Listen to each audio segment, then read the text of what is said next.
자, 내가 한 거는, 그죠? 눈으로 글자를 보고 본 것밖에 없는데 글이 이해되기 시작하죠.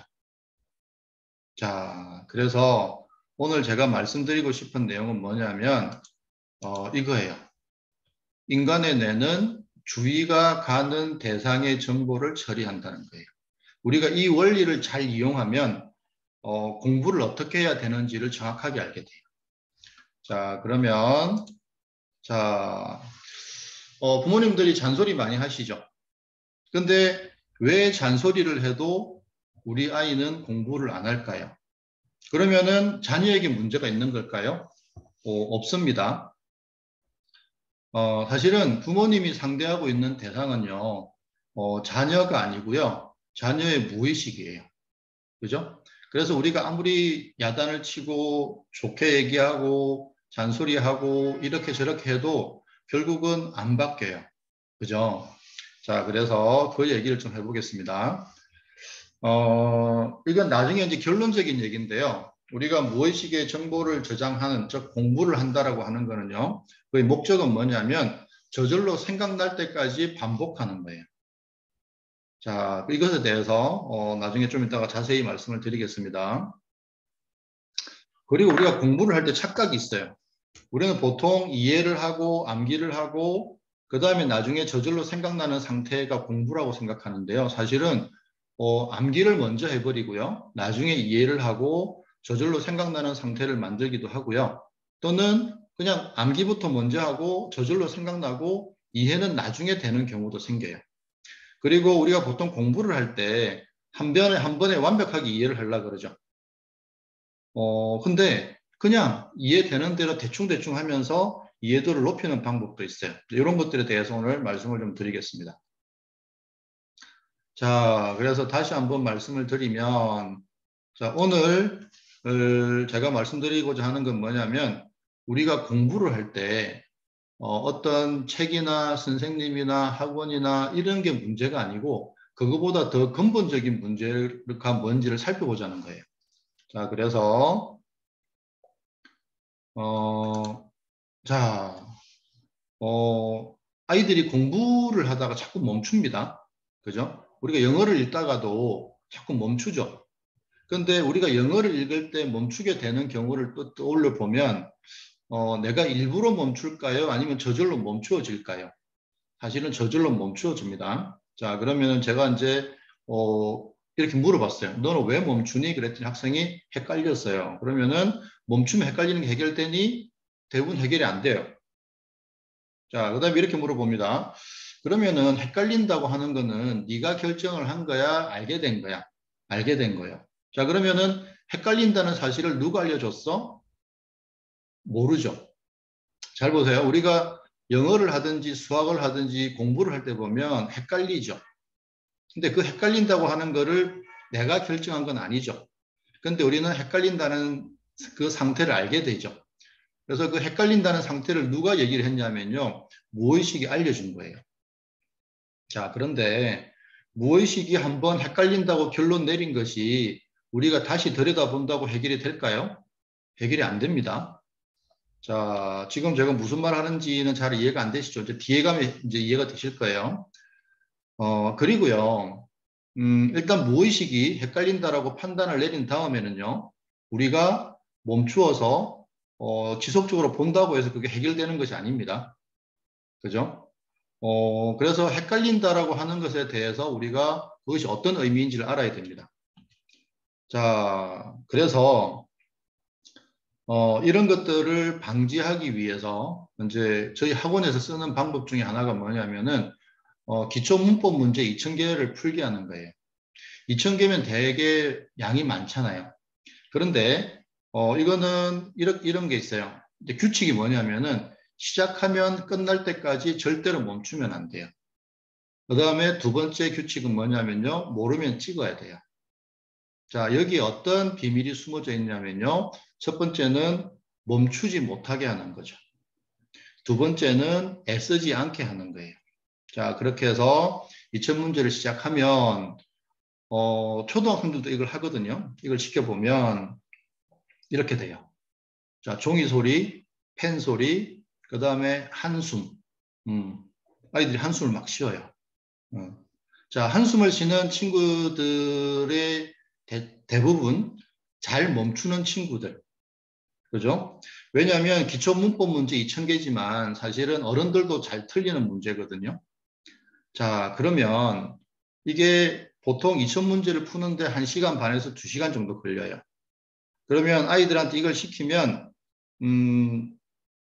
막 한숨 소리 뭐 어쨌든 막 이런 일들이 생겨요. 그런데 이것이 끝나고 나서 아이들에게 물어보면 다 이런 얘기를 해요. 자, 처음에 모르던 문제의 답들이 후반부에는 알게 됐다. 두 번째, 몰입을 경험했다. 그 다음에 이 똑같은 테스트를요, 한 번 더 봅니다. 그러면 1시간 30분 걸리던 것이 40분 만에 끝나요. 자, 여기에 엄청난 비밀이 숨어 있습니다. 자, 공부의 기본은 뭐냐면요. 이것과 저것이 같은지 다른지를 구분하는 겁니다. 그죠? 그래서 그 구분을 처음에는 모르지만 같은지 다른지를 계속 구분하다 보면 알게 돼요. 그리고 이렇게 습득된 지식은 잘 잊어버리지 않아요. 사실은 아기들이 이 세상에 태어나서 눈으로 보고 들으면서 배우는 과정이 지금 이 공부의 기본하고 똑같아요. 같은지 다른지를 계속 구분하면서 엄청난 것을 배워가기 시작하거든요. 자, 그런데 슬픈 것은 뭐냐면 우리 아이들이 주의를 사용하지 않게 되어버렸어요. 자, 우리 아이들이 아기 때는 주의를 사용해서 이것과 저것이 같은지 다른지를 계속 구분하면서 인간이 살아가는 세상에 대한 걸 이해하기 시작했거든요. 그래서 이제 우리들하고 같이 생활하고 밥 먹고 이렇게 가능하게 됐는데 공부에 있어서는 아이들이 주의를 사용하지 않게 돼버렸어요. 자, 소크라테스가 이렇게 얘기했습니다. 나는 어느 누구에게 어떤 것도 가르칠 수 없다. 그죠? 나는 단지 그들을 생각하게 만들 수 있을 뿐이다. 자, 공자는요, 고민하지 않는 학생은 나의 그 어떤 방법으로도 발전하게 만들 수 없다. 자, 왜 이런 얘기를 했을까요? 가르치는 사람도 중요하지만 배우는 사람도 중요하기 때문에 사실은 배우는 사람이 더 중요하죠. 근데 배우는 사람이 배우는 도구를 쓰지 않게 되면 사실은 소크라테스나 공자 같은 분들도 방법이 없는 거예요. 자, 그 이유에 대해서 말씀을 드리겠습니다. 자, 제가 초등학생들한테 이제 이렇게 해요. 자, 그러니까 제가 설명하면 어떤 차이가 생길까 봐서 쉬운 동영상을 주고 그 동영상에 나오는 내용을 보고 이해가 안 되면 질문을 하고 동영상을 다 보면 문제를 풀어보세요 라고 얘기를 해요. 그러면 동영상을 보고 한 번에 문제를 푸는 친구가 있는가 하면 동영상을 여러 번 봐도 문제를 못 푸는 친구가 있어요. 그리고 그러면은 제가 이제 이렇게 얘기를 하죠. 그러면은 왜 질문을 안 했니? 이해가 안 되는데 그러면 아이가 말을 못 해요. 자, 이게 왜 이렇게 됐냐면요. 이 친구는 무엇을 모르는지를 몰라요. 굉장히 충격적이지만 이런 친구들이 많습니다. 우리 아이는 질문을 안 해요. 이렇게 말씀하시는데 사실은 그 아이는 무엇을 모르는지를 모르는 거죠. 그러니까 질문할 게 없는 거죠. 자, 동영상이 이해되지 않을 수는 있어요. 하지만 무엇을 모르는지는 말을 할 수 있어야 돼요. 근데 무엇을 모르는지 모르는 친구들이 많다는 거죠. 자, 수학 시간에 이런 친구들이 있습니다. 선생님 이거 못 풀겠어요. 무엇을 모르겠니? 라고 물어보면 다 몰라요 그래요. 이 친구는 왜 이러냐면 결론적인 거지만 주의를 안 쓰고 있어요. 그래서 이 친구한테 문제를 한 단어씩 끊어가면서 이 단어가 이해되는지를 계속 체크를 해요. 그러다 보면 이 학생이 무엇을 알게 되냐면은 자기가 무엇을 모르는지를 알게 돼요. 자, 이거 별거 아닌 것 같죠? 그런데 이 학생이 자기가 무엇을 모르는지 모르는 상태에서 무엇을 모르는지 아는 상태로 옮겨가기까지 사실은 시간이 상당히 오래 걸립니다. 이제 이 부분을 잘 모르시면 우리 아이는 공부를 안 한다, 뭐 집중력이 떨어진다, 뭐 이런 얘기가 나오게 돼요. 자, 반면에요. 주의를 쓸 줄 알고 성실한 친구들은요. 수학 한 학기 개념이 6시간 만에 끝나요. 그리고 이런 친구들은 수학 진도가 엄청나게 빨리 나가요. 시작할 때의 실력은 전혀 중요하지 않습니다. 이해되시겠어요? 우리 아이가 수학을 뭐 어디까지 했어요? 어디까지 했어요? 이거는 하나도 중요하지 않아요. 그죠? 아이가 주의를 쓸 수 있는가? 그리고 성실한가? 이 두 가지가 갖추어지면 사실은 뭐 1년 만에 중학교 수학 다 끝낼 수도 있어요. 심화까지. 그죠? 자, 그 다음에 영어 시간에 선생님 이 문법 문제 못 풀겠어요? 그랬어요. 자, 그러면 이 친구한테 문법을 가르쳐 주면 다음 시간에 이 문법 문제를 풀까요? 뭐 푸는 친구도 있겠지만 못 푸는 친구도 많아요.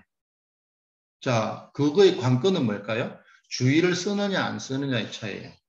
그죠? 그래서 이렇게 얘기해요. 무엇을 모르는지를 찾아봐. 그죠?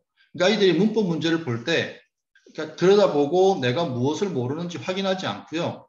딱 보는 순간에 답을 모르겠으면 그냥 모르겠어 이렇게 돼요. 이런 친구들은요. 시간이 지난다고 해서 문법 실력이 좋아지지 않아요. 그거는 제 경험에서 드리는 말씀입니다. 자, 반면에요. 주의력을 쓸 줄 알고 성실한 친구들은 중학교 문법 전체 문법이 3개월에 끝나요. 그것도 거의 안 틀리는 수준으로. 그죠? 이 주의를 쓴다 안 쓴다는요. 대단히 중요한 겁니다. 자, 그죠? 그래서 자녀들이 주의를 쓰는지 안 쓰는지 그리고 주의를 사용해서 이것과 저것이 같은지 다른지를 구분하는지를 살펴보셔야 돼요. 왜 나? 왜? 나 자, 전부 음소거해 주세요. 자, 그러면 자, 공부의 기본은 이것과 저것이 같은지 다른지를 구분하는 거라 그랬죠. 어려운 공부는 뭐죠? 한 번에 구분해야 되는 개수가 많아지는 것 뿐이에요. 그죠? 그러려면 어떻게 해야 되죠? 주의를 쓸 줄 알아야 돼요. 자, 그러면 우리 아이들이 왜 주의를 사용하지 않게 되었나? 이게 중요하겠죠. 자, 그러면 아까 거 다시 볼게요. 자, 보세요. 글이 이해되는 과정은요. 우리가 눈으로 단어를 본다 그랬죠. 그죠? 문장이 아닙니다. 뭐 10줄, 20줄 되는 문장도 있을 수 있잖아요. 우리가 보는 거는 단어를 봐요. 분명히 눈으로는 단어를 보는데 어디선가 문장이 되고 그 문장의 내용을 파악하고 그 문장의 내용을 문단의 내용과 연결시키고 전체 내용과 연결시키고 요약하고 그리고 내가 알고 있는 지식과 비교하고 그리고 앞으로 어떤 내용이 나올지를 유추하죠. 자, 근데 잘 보세요. 솔직하게 내가 이걸 한 적이 있나요? 아니면 알게 됐나요? 알게 되셨죠. 이런 모든 일들이 진행은 되는데 내가 실제로 한 건 뭐죠? 눈으로 본 것밖에 없어요. 그 나머지는 우리 무의식 내에서 진행되는 거예요. 자, 그래서 우리가 글을 읽을 때 하는 거는 사실은 눈으로 보는 것밖에 없어요. 그 외에는 없습니다. 그런데 이 엄청난 일들이 벌어지고 있는 거죠. 자, 그 다음에 이해한다, 이해된다, 생각한다, 생각난다. 자, 우리가 한글을 읽다 보면 어려운 문장들이 있죠. 이 어려운 문장들은 우리가 이해를 안 하는 것일까요? 이해가 안 되는 것일까요? 이해가 안 되는 것이죠. 자, 그 다음에 수학 문제, 어려운 수학 문제의 경우에 우리가 풀이 방법을 생각을 안 하는 것일까요? 생각이 안 나는 것일까요? 생각이 안 나는 거죠. 그죠? 자, 그래서 공부는요, 이해하는 게 아니고요, 이해되는 거고요, 생각하는 게 아니고 생각이 나는 거예요. 그죠? 우리가 영어 문장을 읽어보면 어떤 거는 읽자마자 바로 이해가 되죠. 그걸 이해하는 게 아닙니다. 그죠? 자, 마치 그것처럼 공부는요, 이해가 되는 거고 필요한 생각들이 나는 거예요. 자, 잘 보세요. 공부의 과정은 이렇습니다. 우리가 글자에다가 주의를 두면 눈이라고 하는 감각기관을 통해서 감각이 되죠. 그러면 그 글자의 정보가 우리 무의식 내로 들어가서 정리가 되고 우리가 알게 되는 거예요. 자, 이 과정에서 우리가, 즉 내가 공부의 주체로서 하는 거는 글자를 보는 것밖에 없어요. 나머지는 무엇이 내서 다 정리를 하는 거예요. 그죠?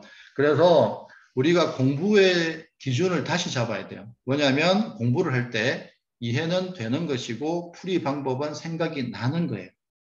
반대로 얘기하면 이해를 하려고 애쓸 필요가 없고 풀이 방법을 생각하려고 애쓸 필요가 없어요. 그래서 우리 아이들이 공부를 힘들어하는 이유는 뭐냐면 이해가 되는 것을 하려고 했고 생각나는 것을 생각하려고 했기 때문이에요. 즉 우물에서 숭늉을 찾다 보니까 뭔가가 엇박자가 나는 거죠. 자, 그래서 자 보세요. 공부는 이해가 되어지는 것이고 생각이 나는 것인데 우리 아이들에게 아무도 이걸 알려주지 않았어요. 그러다 보니까 아이들은 자연스럽게 이해를 하려고 했고 생각을 하려고 했어요. 그러니까 어떻게 되죠? 공부가 안 되겠죠. 그래서 이것이 반복되다 보면 공부라는 얘기만 들어도 아이들이 이 저항이 생겨요. 마음속에서. 그죠? 자, 공부의 문제점은 뭐냐면요. 우리가 이해하고 생각을 하려고 했다는 거죠. 그러다 보니까 잘 안 됐고 잘 안 되다 보니까 주의를 사용하지 않는 습관이 생겼어요. 이게 굉장히 슬픈 일입니다. 그죠? 아이들에게 처음부터 잘못된 길을 인도를 했기 때문에 아이들이 주의를 사용하지 않는 습관이 생긴 거죠. 그죠? 그러면은 어떻게 해야 될까요? 그 반대로 하면 돼요.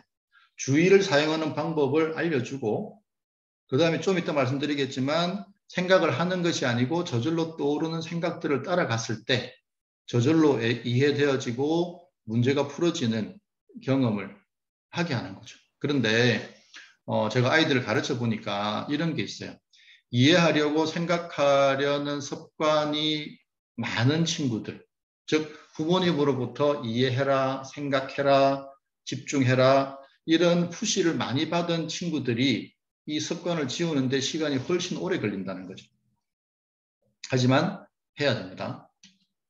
자, 제가 지금은 안 하지만 과거에는 이제 고등학교 같은 데 가서도 수업을 많이 했었거든요.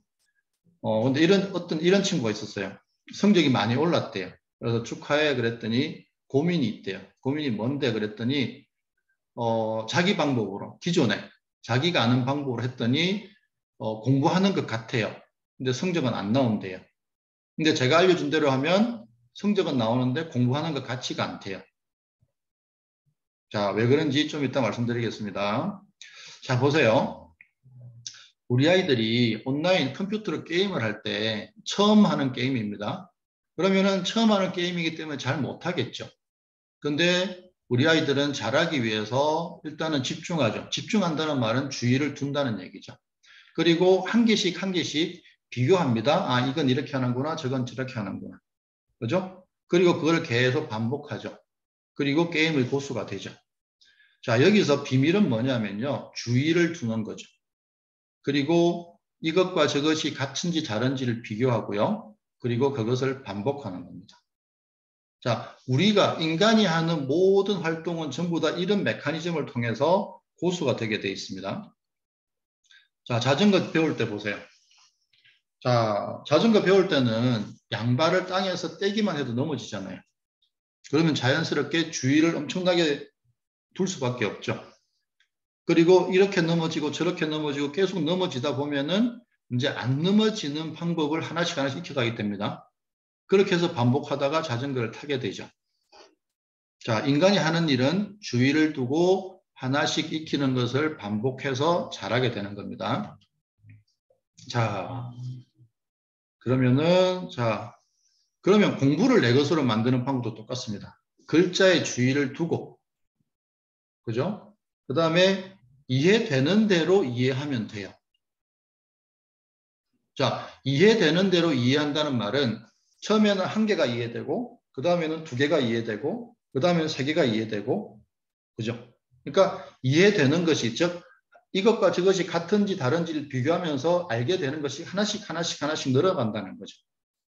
그리고 이를 반복하는 거죠. 자, 글자에 주의를 두고 이해되는 대로, 즉, 더 이해하려고 애쓰지 않는 거죠.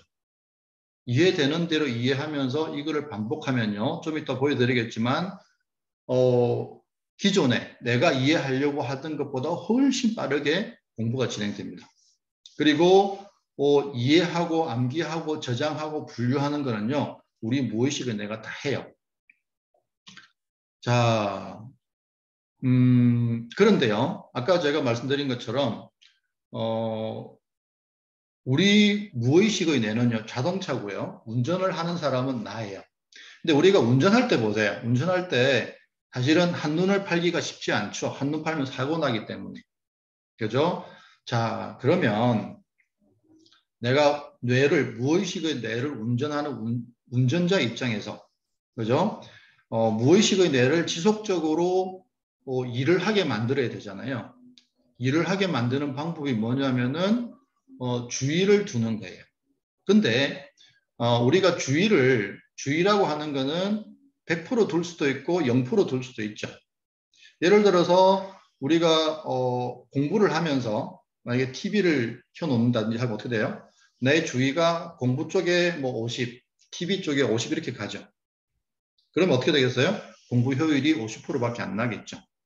그래서 주의를 둘 때 어떻게 둬야 되냐면은 관심을 가지고 주의를 둬야 돼요. 즉 100%의 관심을 쓸 줄 알아야, 즉 100%의 주의를 쓸 줄 알아야 돼요. 그러면 우리 무의식은요 계속 일을 합니다. 자, 보세요. 내가 공부를 하는데 갑자기 친구 생각이 났어요. 그러면 내가 주의를 친구 생각 쪽으로 딱 돌리는 순간 우리 뇌는요 공부를 멈추고 친구 생각과 관련된 일들을 하기 시작해요. 그죠? 그러다가 내가 내 주의를 게임으로 딱 옮기는 순간 또 게임과 관련된 처리를 하게 돼요. 그러다가 다시 공부로 돌아오면 공부를 처리를 하게 돼요.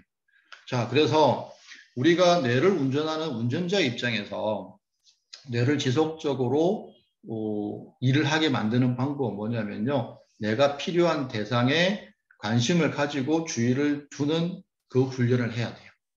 근데 아이들에게 물어보면요. 너 공부할 때 잡생각이 많니? 그러면 대부분 없다 그래요.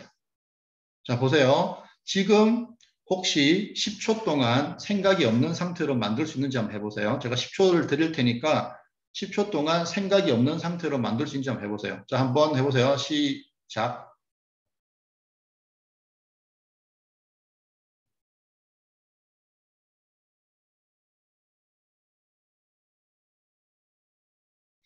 자, 지금 보시면 아시겠지만 10초라는 시간 동안에도 어떤 생각들이 나시죠? 그죠? 그래서 공부할 때 불필요한 생각이 나는 거는 막을 수가 없는 거예요. 그죠? 그러면 우리 아이들은 공부를 하다가 친구 생각, 먹는 거, 노는 거, 게임하는 거, 자는 거, 쉬는 거, 뭐 어렵다, 모르겠다, 하기 싫다 이런 생각이 계속 빠지게 돼 있어요. 그죠? 자, 그러면 그 생각에 빠지는 순간 우리 뇌는 공부를 멈추고 또 그 생각들을 처리하기 시작해요. 그죠? 그래서 주의를 쓴다는 것이 주의를 내가 필요한 대상에 둔다는 것이 얼마나 중요한지 아시겠죠? 자, 그러면 우리가 공부를 할 때 아무 일도 안 생기는 것 같죠? 근데 사실은 뇌과학자들의 연구에 의하면요, 우리가 새로운 어떤 지식을 공부를 하게 되면 우리 뇌에서는 뇌신경이 생긴다 그래요. 그래서 여기 보시면 마일린과 엑손이 있죠. 엑손은 전기선의 구리선 같은 거고요. 마일린은 피복 같은 거예요. 그래서 우리가 처음에 공부를 시작하면 이 엑손과 마일린이 튼튼하지 않기 때문에 자꾸 이제 잊어버리고 잘 생각이 안 나게 된대요. 근데 그거를 계속 반복해주면 이제 엑손과 마일린이 튼튼해져서 이제 전기 전달 효율이 상당히 좋아진대요. 이렇게 되면 이제 저절로 생각나는 상태로 들어간다는 거죠. 그래서 우리가 공부를 한다고 하는 것이 아무 일도 안 생기는 것이 아니고 실제로 우리 그러니까 뇌신경이 생긴다는 거죠. 자, 그러면 제가 좀 약간 이상한 말씀을 드렸죠. 이해하려고 하지 말고 이해되는 대로. 그죠? 자, 그러면 진짜 공부가 될까? 그죠? 자, 인터넷에 보면 고성덕 씨 공부법이 많이 돌아다닙니다. 그죠? 이분은 20대 때 사법고시, 행정고시, 외무고시를 다 통과를 하셨죠. 그죠? 자, 이분의 공부법을 가만히 보면요. 이렇게 되어 있습니다. 그죠? 1회독, 읽는다, 읽는다, 읽는다, 읽는다. 자, 1회독부터 10회독까지요. 전부 읽는다 밖에 없어요. 이해한다라는 말이 없죠. 암기한다라는 말이 없죠. 그죠? 자, 고성덕씨 공부법의 특징은 뭐냐면요. 반복해서 읽는 거예요. 그죠? 자, 그리고 저는 공부와 관련된 책은 눈에 띄면 거의 다 읽어보는 편입니다. 이런 책들을 쭉 읽다가 보면요. 자, 이런 사실을 알게 돼요. 그죠? 여기서 보면 어쨌든 여러 책에서 결국은 읽는 것이 핵심이다 이거죠. 자, 몇 년 전에 유행했던 야마구치 마의 7번 읽기 공부법. 이 사람은 그 일본 동경대 법대를 수석으로 졸업하죠. 그리고 수석 졸업자여서 교수님들하고 이제 마지막 면담을 하는데 어떻게 공부했니? 그랬더니 이분이 읽었어요. 그래서 읽었어요. 그러니까 이제 교수님들이 좀 의아하게 생각한 거죠. 그때 이제 이분은 자기 공부법이 이상하다는 걸 알게 됐어요. 그리고 일본과 한국에서 베스트셀러가 됐죠. 자, 제갈공명도요. 제갈공명도 광기대략 그래. 광기대략. 대충 본다. 그죠? 근데 이 대충 본다는 말이 아마도 주의를 두고 빠르게 본다는 얘기일 거예요. 그죠? 그 다음에 독서백편 의자연. 그죠? 잘 이해가 안 돼도 자꾸 읽다 보면 저절로 알게 된다. 좀 이상하잖아요. 누가 가르쳐 주는 것도 아닌데 자꾸 읽다 보면 알게 된다? 그죠? 우리 무의식이 정보를 계속해서 보내주면 이거를 처리하기 시작하는 거죠. 자, 그 다음에 조덕성 교수님이란 분이 계신데 미국에서 이제 대학 교수 하시다가 이제 은퇴하신 분인데 이분이 이렇게 말씀하셨어요. 이제 핵심만 보면 이렇습니다. 명문대학에 들어가서 한국 학생들이 명문대학에 들어가서 졸업을 못하는 거죠. 그러면 이제 자기 인생에서 문제가 생겼으니까 괴로울 거 아니에요. 근데 이분이 보는 관점은 뭐냐면 우리 한국 영어가 지식을 기반으로 하는 의식적 분석을 한다는, 즉 해석한다는 얘기죠. 그러다 보니까 미국 아이들의 리딩 속도를 못 따라가는 거죠. 그래서 이분이 글을 읽을 때는 월등히 빠른 직관, 즉 무의식적 감각을 이용해야만 리딩을 할 수 있다는 거죠. 근데 그걸 해석하고 앉아 있으니 뭐 미국 가서 이제 성적을 못 받는 거죠. 그리고 이분이 중요한 얘기를 합니다. 눈이 하는 일은 리딩의 전체 과정 중에서 보조 역할, 즉 보는, 아까 말씀드렸죠. 우리가 공부할 때 하는 건 뭐죠? 보는 것밖에 없어요. 그리고 대부분의 리딩 작업은 두뇌 안에서, 그죠? 문장의 의미를 잡아내고 연결시키고 요약하고 유추하고 이런 것들은 사실은 무의식이에요. 그래서 우리는 우리가 할 일을 충실히 하고 해주면 무의식은 쉬는 법이 없거든요. 잘 때도 일하잖아요. 꿈을 통해서. 그죠? 그래서 우리는 우리가 할 일만 충분히 해주면 무의식은 언제든지 우리가 필요한 일을 해줘요. 자, 그래서 공부라고 하는 거는요. 글자에 주의를 두고 이해되는 것만 이해하면서 반복해서 읽으면 끝나요. 근데 이게 쉬운 것 같잖아요. 근데 어려워요. 왜 어려울까요? 우리 아이들이 이거하고 전혀 다른 상태로 교육을 받아서 그래요. 집중해야 돼, 노력해야 돼, 이해해야 돼, 뭐 네가 풀어야 돼, 암기해야 돼, 이렇게 된 거죠. 그런 어떤 분위기 속에서 있던 친구들이 이렇게 이 공부 상태로 들어오기가 어려워요. 즉 기존의 습관을 벗기가 어렵기 때문에. 반대로 공부를 제대로 안 해본 친구들은요. 이렇게 가르치면 진도가 굉장히 빨리 나가요. 자, 잘 보세요. 공부라고 하는 거는 글자에 주의를 두고, 즉 주의를 100% 쓰는 거죠. 그죠? 주의를 책의 50%, 친구 생각의 50%가 아니고 주의를 100% 쓰는 거. 그 다음에 이해되는 것만 이해하면서, 그죠? 왜냐하면 얼마만큼 이해됐느냐 하는 거는요. 우리 무의식 뇌가 얼마만큼 정리됐느냐 하는 거 똑같은 거예요. 즉 무의식 뇌가 정리된 상태를 그냥 확인하는 거예요. 그리고 반복해서 읽으면 무의식 뇌가 정리를 해서 저절로 생각나는 상태를 만들어줘요. 자, 그럼 보세요. 제가 왜 이런 얘기를 드리냐면 여기 과학 중2라고 돼 있죠. 이 친구는 지금 고2가 된 친구인데 이 친구가 이제 저하고 수업을 하다가 갑자기 뜬금없이 선생님 내일 과학 수업이어서 시험이어서 저기 과학 공부 좀 해도 돼요 그러더라고요. 그래서 그럼 해봐 그랬거든요. 얘기했어요 제가. 자 근데 재밌는 거는 그 친구가 문제지를 탁 꺼내는 거예요. 그래서 문제지 왜 꺼내니 그랬더니 내일 시험이었어요. 그래서 과학 공부는 했니 그랬더니 안 했대요. 그래서 제가 그러면 과학 문제지를 풀지 말고 교과서 꺼내봐 그랬거든요. 그래가지고 제가 교과서 한번 읽어보라 그랬어요. 그랬더니 이렇게 됐어요. 교과서를 한 번 읽는데 11분 16초가 걸렸고 이해도는 15%예요. 자, 내일이 시험인데 교과서를 읽었는데 15%가 이해되면은 수업을 들은 걸까요? 안 들은 걸까요? 안 들은 거죠. 그래서 제가 한번 이제 제가 리딩법을 알려줬어요. 이렇게 읽어보라고. 그렇게 해서 이 친구가 10번을 읽었어요. 이렇게. 그죠? 근데 마지막에는 4분 40초가 걸렸고 이해는 75%가 된다 그랬어요. 물론 주관적인 겁니다. 그죠? 무슨 일이 벌어졌죠? 제가 이 친구한테 과학을 가르쳤나요? 안 가르쳤죠. 근데 시간은 11분에서 4분, 그죠? 절반 이하로 줄었죠. 이해도는 15%에서 75%, 5배 정도가 좋아졌죠. 왜 좋아졌을까요? 정보를 저장하고 분류하고 암기하고 이해하는 역할은 무의식이 하기 때문에 그래요.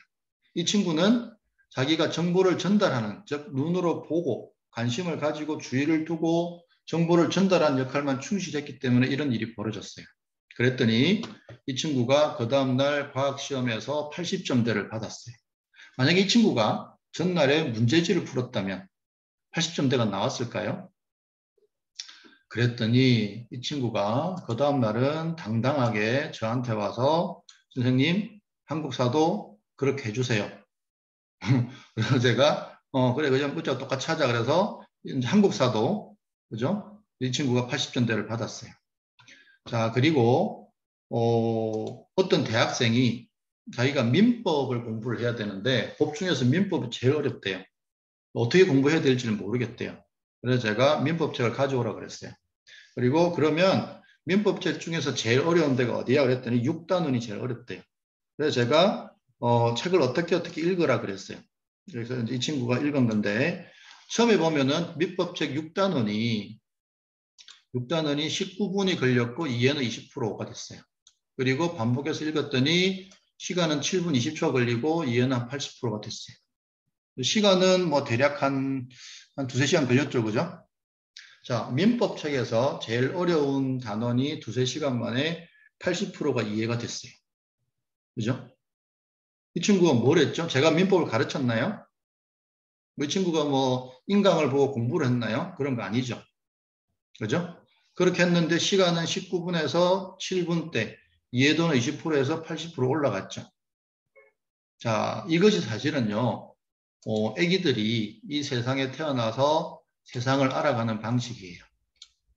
그죠? 즉, 우리 뇌는 원래 이런 능력을 갖고 있어요. 우리가 잘 운전만 해주면. 그죠? 자, 그리고요. 자, 스웰러 실험이라는 게 있습니다. 스웰러 실험은 뭐냐면요. 수학 문제를 푸는 친구들, 또 한쪽은 그 풀어놓은 문제를 읽어본 친구들을 비교를 했더니 풀어놓은 문제를 읽어본 친구들이 성적이 높았대요. 그래서 이 결과를 보고 중국과 미국의 과학학자들이 연구를 해요. 어떤 연구를 하냐면 3년 동안 정규 과정으로 수학을 배운 친구들과 2년 동안 그냥 풀어놓은 문제만 계속 읽었던 거죠.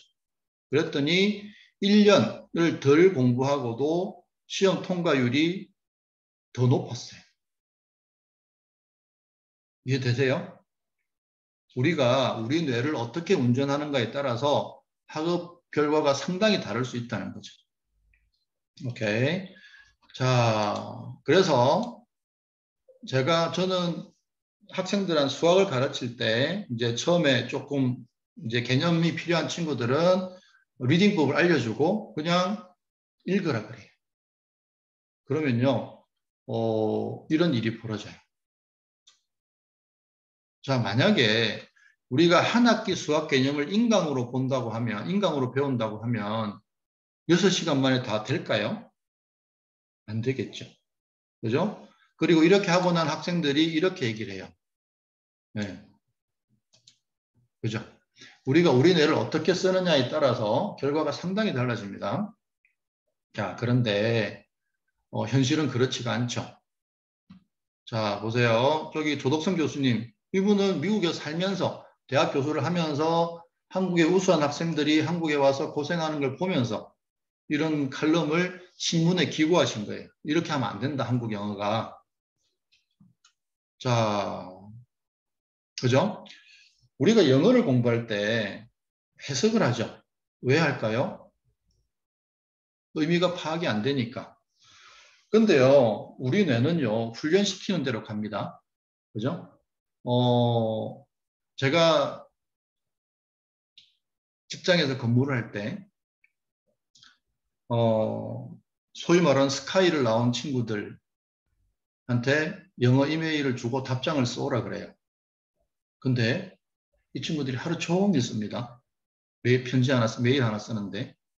왜냐하면 그 친구들은 해석하는 영어를 했거든요.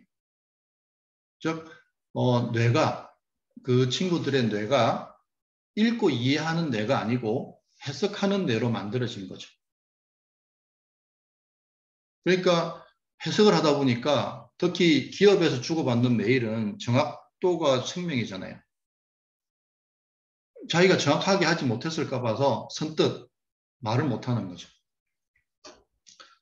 자, 그 유튜브에 수학 선행과 관련해서 의견이 많죠. 그런데 소위 말하는 일타 강사들, 그죠? 연봉이 메이저리그급 선수들만큼 받는, 몇백억씩 받는 사람들의 이게 유튜브를 가만히 보면요. 이분들이 하는 얘기는 수학 선행은 1년만 하면 된다 그래요. 왜 그럴까요? 저도 처음에는 그 얘기를 듣고 왜 그럴까 좀 의문이 들었었는데 금방 이해가 되더라고요. 어차피 수학은요, 기본 문제는 뭐 안 나오거나 나와도 조금 나오죠. 나머지는 뭐예요? 그거를 깊이 있게 들여다봐야만 되는 거죠. 자, 깊이 있게 들여다보는 거는 선생님이 아무리 얘기를 해줘도, 그죠? 뭐 학원이나 학교에서 아무리 얘기를 해줘도 학생 자체가 깊이 있게 들여다보지 않으면 절대 자기 것이 안 되는 거죠. 그런데 1년 정도 되는 거는, 그죠? 예를 들어서 겨울 방학인데 그 다음 학기 또는 다음 학기 정도는 학생들이 열심히 한다고요. 이때 어떤 일이 벌어지냐면은 자기의 주의력을 상당히 많이 쓰게 돼요. 그리고 반복을 하게 돼요. 이때 자기의 주의력을 쓰고 반복하게 될 때 수학의 원리와 그 수학 문제의 이면이 보이기 시작하는 거죠. 그죠? 자, 그러면은 이런 얘기가 있습니다. 대치동에서는요, 초등학교 5학년이 되면은 고등학교 수학이 시작한대요. 저는 그게 어떻게 시작하는 건지 모르겠는데, 왜냐면 아이들이 지적 영향이 안 되거든요. 어쨌든, 그렇게 해서 수학을 2번 돌렸네, 3번 돌렸네, 이렇게 한다고요. 자, 그러면 거기서, 영어나 수학을 잘하는 친구들이 많이 나와야 되잖아요. 근데, 연구에 의하면, 실제로 연구를 했어요. 한국에서. 1.3배래요. 1.3배. 그죠? 그러면 그 친구들이 사실은 타 지역 학생들에 비해서 제가 볼 때는 2배 이상 공부하는 것 같거든요. 거기는 초등학교 2학년만 돼도 가방이 무거워서 이렇게 캐리어처럼 생긴 가방을 들고 다니거든요. 노력에 비해서 결과가 너무 안 나오는 거죠. 그래서 중요한 건 뭐냐면 아이가 학생이 주의력을 쓰느냐 안 쓰느냐가 엄청나게 중요하다는 거죠. 자, 그래서 공부는 그저 방향을 잘 잡아야 됩니다. 해석하는 방향인지 읽고 이해하는 방향인지. 그 다음에 제일 중요한 거는 뭐다? 무의식을 일을 시키기 위해서는 주의를 100% 쓰는 걸 알아야 돼요. 그러면 무의식이 이해된 정도를 계속 알려주죠. 그죠? 그래서 우리는 사실은 이것만 하면 돼, 이것만. 그죠? 그러면 이해된 정도는 무의식 계속 알려주죠. 그리고 반복을 함에 따라서 점점 이제 완성도가 올라가는 거죠. 자, 그래서 방향을 잘 잡는다는 말은 무의식이 빨리 저장할 수 있는 방식이 뭔가를 보는 거죠. 그리고 주의를 100% 쓸 수 있는 방법이 뭐냐? 즉, 우리 무의식 뇌를 계속해서 일을 시킬 수 있는 방법이 뭐냐? 그죠? 그러면 이해되는 것만 이해한다는 것은 무의식이 어느 정도 저장을 했구나. 그죠? 그리고 반복을 통해서 저절로 생각나는 상태. 그죠? 수학 문제를 봤을 때 풀이 과정이 떠오르고 영어를 읽었을 때 의미가 저절로 파악되고 이 상태를 만들어야 된다는 거죠. 자, 그러면 잘 보세요. 여기 이 프로세스가 우리가 이제 책에 있는 글이 내 것이 되는 과정이거든요. 그러니까 우리가 하는 거는 사실은 보는 것밖에 없어요. 나머지는 그죠?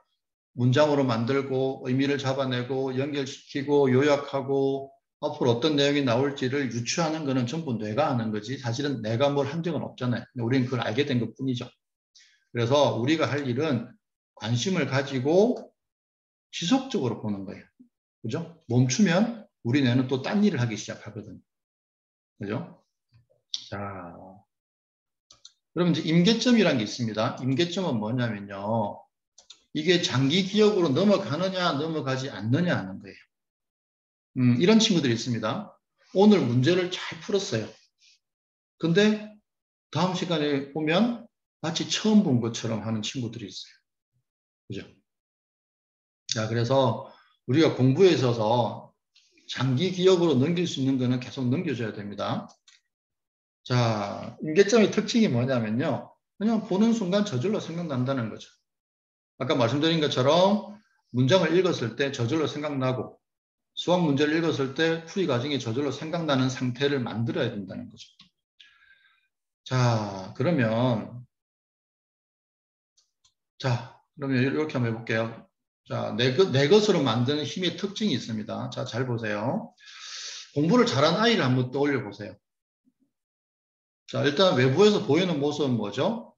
바른 자세, 집중력, 딴짓 안 하기. 그죠? 자, 그런데 이제 이것도 하수와 고수가 있습니다. 주의를 책에 두는 건 하는데 자꾸 쓸데없는 생각에 빠졌다가 나왔다가 하는 거죠. 그리고 이해될 때까지 버티는 거죠. 그죠? 이런 친구들은 공부가 상당히 괴롭습니다.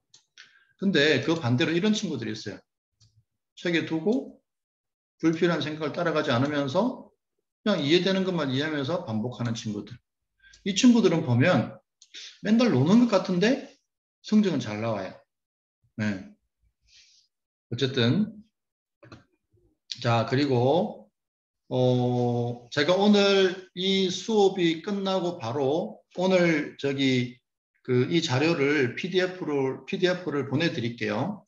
그래서 주의력 훈련하고 그다음에 책을 내 것으로 만드는 리딩법이 궁금하신 분들은 여기 이 유튜브 주소를 들어가시면 이 안에 여기 상세하게 설명이 되어 있거든요. 그래서 그걸 보시면 돼요. 제가 좀 이따가 PDF 자료를 드릴 테니까 그 자료에 있는 이 유튜브 주소를 치고 들어가시면 됩니다. 그러면은 이런 형태의 동영상을 보시면 주의력 훈련을 어떻게 하는지, 그 다음에 내 것으로 만드는 리딩법이 뭔지, 즉 애쓰지 않고 그죠? 설렁설렁 장난치는 것처럼 하는데 다 이해되고 다 암기게 되는 그 방식을 이 유튜브 안에 있습니다. 그걸 보시면 되시고요. 자, 그 다음에 이제 불필요한 생각을 따라가지 않기. 자, 보세요. 인간에게는요, 하는 생각과 나는 생각 두 가지가 있습니다. 아까 우리가 10초 동안 생각이 없는 상태로 만들려고 했지만 안 되죠. 어떤 생각들이 계속 나죠. 그리고 아까 제가 말씀드린 것처럼 공부는 하는 생각이 아니라 나는 생각으로 한다 그랬죠. 그죠? 수학 문제를 어려운 수학 문제가 내가 생각을 안 하기 때문인가요? 생각이 안 나기 때문이죠. 그죠? 영어를 읽었을 때 이해를 안 하는 거예요. 이해가 안 되는 거죠. 자, 그래서 우리는 하는 생각이 아니라 나는 생각을 다룰 줄 알아야 돼요. 자, 근데 나는 생각에는 두 가지가 있죠. 지금 내가 하고 있는 이 공부나 일과 필요한 생각이 있고 필요 없는 생각이 있죠. 자, 그래서 공부를 잘하기 위해서는 나는 생각 중에서 필요한 생각만 따라가는 훈련을 해야 돼요. 그죠? 자, 그래서 연습 방법은 이렇습니다. 어떤 주제를 정하고요. 예를 들어서 이제 제가 수업 시간에 애들한테 하는 거예요. 자, 수학을 잘하려면 어떻게 해야 되나요? 라고 스스로한테 질문하는 거죠. 그러면 생각들이 막 납니다. 그죠? 그러면 그 중에서 필요한 생각, 도움이 되는 생각들만 쭉 적어 나가는 거죠. 그죠? 그리고 이제 저는 또 재미로 이렇게 합니다. 자, 그러면 수학을 잘하기 위해서 어떻게 해야 될까요? 라는 생각과 관련해서 불필요한 생각을 적어봐. 그러면 애들이 또 적어요. 그럼 애들이 훨씬 필요한 생각과 불필요한 생각을 구분하는 능력이 훨씬 좋아져요. 그죠? 이렇게 해서 나에게 떠오르는 생각 중에서 지금 이 순간에 필요한 생각들이 무엇인지를 계속해서 따라가는 연습. 이것이 진짜 중요합니다. 제가 이걸 가르쳤더니 이번에 이제 의대 들어간 친구가 한 명 있어요. 그 친구가 처음에 한 4, 5년 전에 이거를 제가 가르쳤을 때 이렇게 얘기하더라고요. 선생님, 저는 책상에 앉아서 30분 동안 친구 생각하는 거를 공부하는 거라고 생각했어요. 왜? 책상에 앉아 있었으니까. 그죠? 이런 친구들이 있습니다. 그냥 책상에 앉아서 공부하다가 친구 생각 30분 하고 다시 공부하고 1시간 채우고 나오면 자기는 1시간 동안 공부를 한 걸로 생각했다는 거죠. 그 다음에 작년 초에 고3 여학생이 어떤 지인 저기에서 어쨌든 그 친구하고 제가 한 달 동안 일주일에 한 번씩 이제 공부하는 자세에 대해서 계속 얘기를 했어요. 그랬더니 이 친구가 1시간 동안에 70%의 효율을 쓰고 있었어요. 공부하는데. 그리고 4주 뒤에는 이 친구가 1시간을 140%의 효율을 쓰기 시작했거든요. 그죠? 똑같은 1시간을 인데 사실은 2배를 쓰기 시작한 거죠. 그러면 이 친구가 쓰지 못한 거는 뭐, 그 중에 가장 큰 요소 중에 하나가 뭐냐면은 공부하는 중에 불필요한 생각을 따라가는 거죠. 이해되시겠어요? 이 불필요한 생각을 따라가는 걸 잡아주면요. 아이들이 똑같은 1시간을 공부하는데 1.5배, 2배 정도까지 효율을 낼 수가 있어요. 자, 그래서 대부분의 아이들은 불필요한 생각이 난다는 사실 자체를 모르고요. 난다고 하더라도 자기가 어떻게 할 수가 없어요. 그랬을 때 이 훈련을 지속적으로 꾸준히 해주시면, 그죠? 필요한 생각들만 꾸준히 따라갈 수 있는 그런 상태가 만들어져요. 훈련에 의해서. 오케이. 자, 그래서 뭐 이제 이렇게 초등학생도 이런 게 된다는 것을 말씀드리고요. 자, 그 다음에 이제 몰입이 뭐냐 이거죠. 몰입이라고 하는 거는요, 우리가 몰입하고 싶다고 몰입이 되는 게 아니죠. 우리 뇌는요, 하나의 대상에 주의를 지속적으로 두고 있으면 뇌의 처리 효율을 올려버려요. 이게 몰입의 비밀이에요. 즉, 우리가 공부를 할 때, 그죠? 책을 이렇게 보죠. 책을 보는데, 옆에 있는 핸드폰 이런 게 문제가 아니고요. 책을 보는데 자꾸 생각이 책의 내용과 친구 생각과 게임 생각과 뭐 먹는 거, 뭐 이렇게 막 주의가 계속 이동해요. 그죠? 이 상태에서는 결코 몰입이 일어나지 않습니다.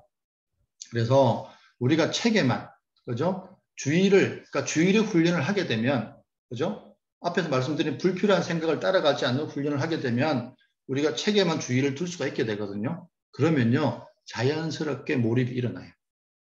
그죠? 그러면은 이 친구들이 이렇게 얘기해요. 주변에 아무것도 없고 혼자 있는 느낌. 몰입이 됐기 때문에 주변에 친구들이 있지만 인식이 안 되기 시작하는 거죠. 책과 나만 있는 상태. 마음이 텅 비어 있는 것 같은. 그죠? 다른 생각이 안 들고 책만 눈에 들어온 상태. 이런 상태가 되는 거예요. 무엇 때문에? 우리가 주의력만 잘 쓰면, 그죠? 주의력만 잘 쓰면 몰입이라고 하는 거는 보너스처럼 오게 돼 있어요.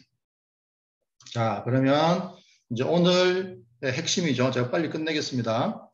자, 그럼 어떻게 할 거냐? 그죠? 자, 이겁니다.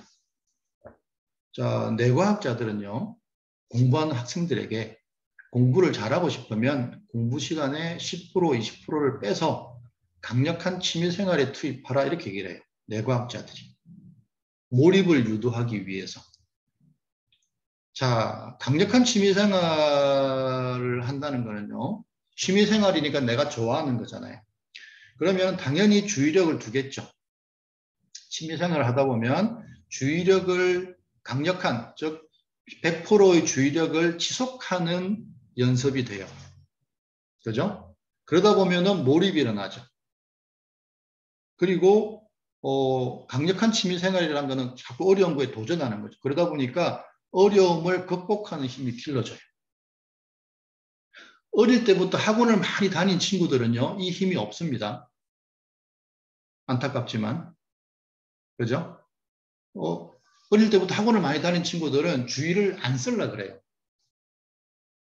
반면에 막 집에서 이렇게 재밌게 놀고 집에서 이렇게 하다가 학원에 늦게 온 친구들 중에는 주의력을 강하게 쓰는 친구들이 있어요. 이 친구들은 진도가 엄청나게 빨리 나가요. 자, 그래서 자녀들이 강력한 취미 생활을 할 수 있도록 만들어 주셔야 돼요. 그럼 거기서 100%의 주의력으로 지속하는 힘과 어려움을 극복하는 힘이 생겨요. 그거를 그대로 공부에 가져오는 거예요. 자, 이건 아까 말씀드렸죠, 그죠? 그 다음에 중요한 거는 불필요한 생각을 따라가지 않는 연습을 해야 돼요. 하면 몸에도 근육이 생기는 것처럼 공부 근육이 생깁니다. 그러면 공부할 때 공부 효율을 1.5배, 2배까지 올릴 수가 있어요. 자, 그죠? 그 다음에 이제 한 가지가 뭐냐면 제가 만나는 분들마다 강조하는 건데 독서예요, 독서.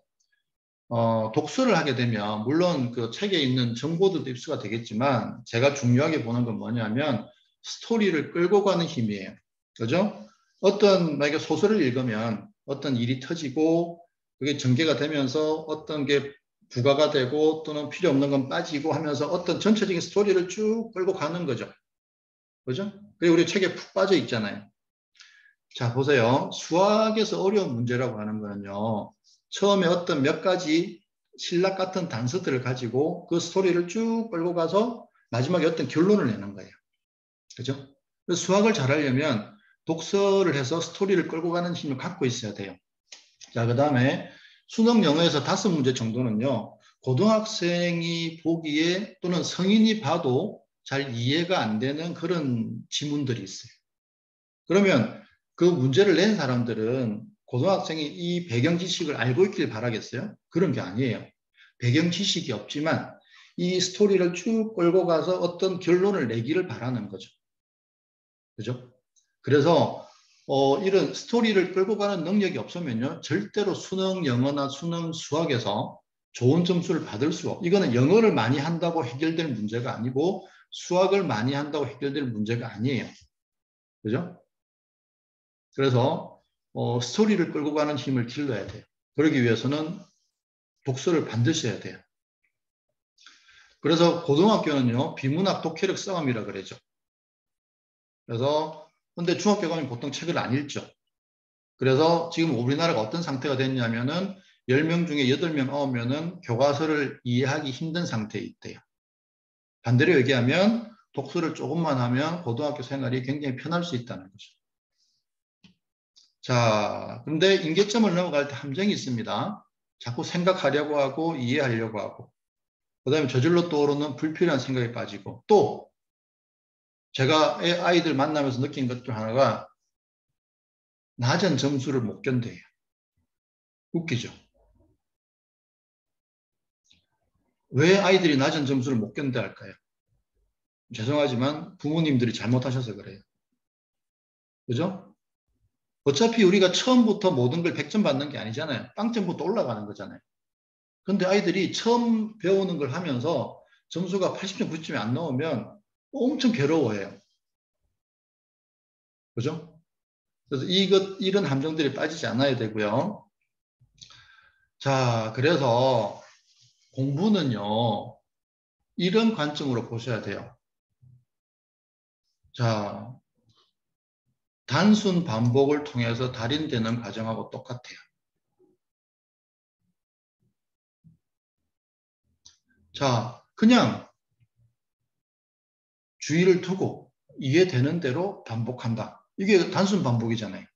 그죠? 이해하려고도 하지 않고, 문제 풀려고도 하지 않고, 이렇게. 그죠? 그래서 그런 단계들을 많이 만들어 놓으면 아이들이 쉽게 넘어간다는 거죠. 그래서 저희 학원에서는 이런 단계 절차들을 만들어 놨어요. 이런 절차들을 따라가다 보면 아이들이 주의를 두고 이해되는 대로 이해하면서 반복했을 때 자기 실력이 올라간다는 것을 알게 돼요. 그리고 이것을 다른 공부에도, 그죠? 다른 공부에도 쓰게 되기를 저는 바라고 있어요.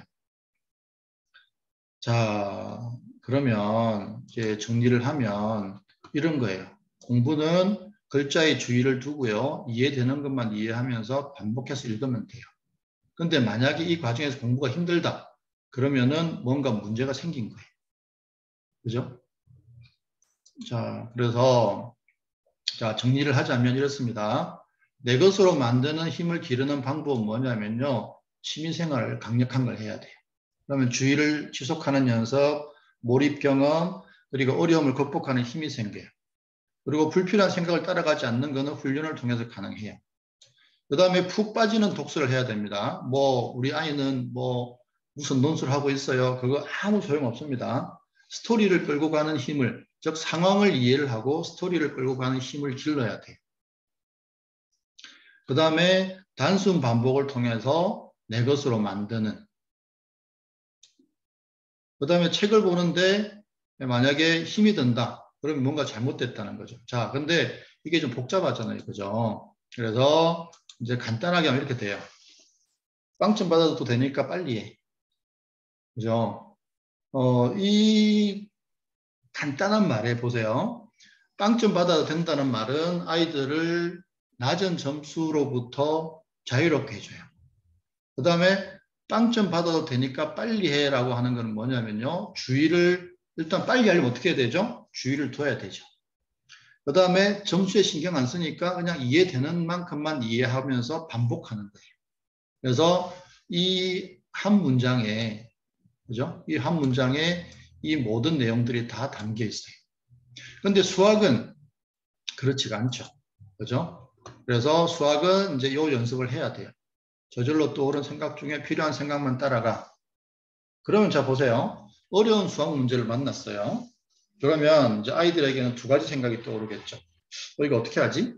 이렇게 할까? 저렇게 할까? 물어볼까? 답을 한번 봐볼까? 동영상을 볼까? 찾아볼까? 이거는 필요한 생각들이죠. 근데 불필요한 생각은 뭐죠? 하기 싫은데, 귀찮은데, 모르겠는데, 어려운데, 게임이나 할까? 이렇게. 그죠?